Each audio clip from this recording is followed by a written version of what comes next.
REED-BBS, BBS. Ryan Garcia, King Rye, model, endorsee, commercial actor, social media influencer, teen heartthrob, athlete, and forgetting something. Oh, boxer, my bad. Boxer, yes, boxer. He's a man of many titles. Maybe those will convert into actual world boxing titles at some point. Anyway, Garcia is facing the crafty, the rule-bending Javier Fortuna on DAZN this Saturday, the 16th. Now, after the Luke Campbell KO, where Ryan King Rye got dropped hard to where his arm went behind him and everything, that was the sign he was hurt when he got dropped, but he sucked it up, got up, and stopped Campbell with a body shot. I was feeling King Rye at that point. I'm like, okay, maybe he's more than just a pretty face. Maybe there's substance to this style.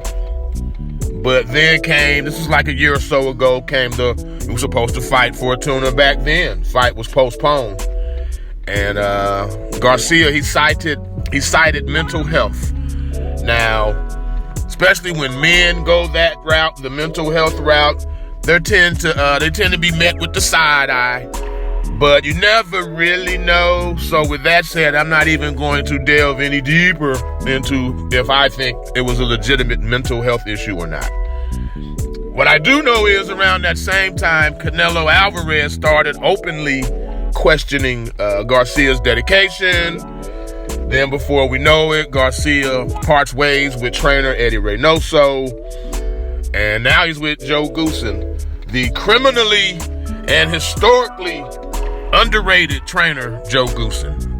This will be a second fight with Goossen. He had a distance fight in his first bout. I like the fact that I think that fight was in April. So now, bam, April, May, June, July, he's coming back. So that's a step in the right direction if you're going to be active. And hopefully he sneaks in another fight before the end of 2022. Now, Garcia, he's showing a level of, he knows what he's faced with, as his quotes that I'm about to read will reveal. He's a dirty veteran with a lot of dirty tricks up his sleeve. He might try to elbow me. He might try to headbutt me. I expect him to try and make it a rough fight to throw me off my game. I have to try to not be emotional and just fight. I don't think he can throw hands with me. I mean, that's a kid who's seen Fortuna fight, whether it was in film study or just you just happen to be there and watch him fight. Fortuna, man, he's he's the master of the quote-unquote accidental headbutt. Oh, it was on accident. Oh, yeah, all 37 times you headbutt this dude, it was all accidental, huh? He's a holder and hitter. He's a master of that, holding and hitting. And I was personally at a fight where the motherfucker fell out the goddamn ring and they wheeled him right by me on a stretcher. But yeah, Fortuna, he's a rough, rugged, unpredictable dude, man. But back to Garcia, he said, I'm destroying Fortuna. He cannot beat me. I'm levels above him. It's not even playing with my food. I just have a better understanding on how to eat the food, how to get the food, and how to cook the food. Ultimately, put it in the oven and toast his ass. I want to burn the food so that nobody wants to eat it anymore and that he has to retire. Good analogy. In fact, I'm going to have to get me something to eat after this damn video. I like that. But yeah, King Rye saying all the right shit. It's just a matter of doing it, man. Just fight tall. Use your considerable height and reach advantages. In this case, he's a younger, naturally bigger man. This is a case of a pretty boy versus a fighter who wins ugly.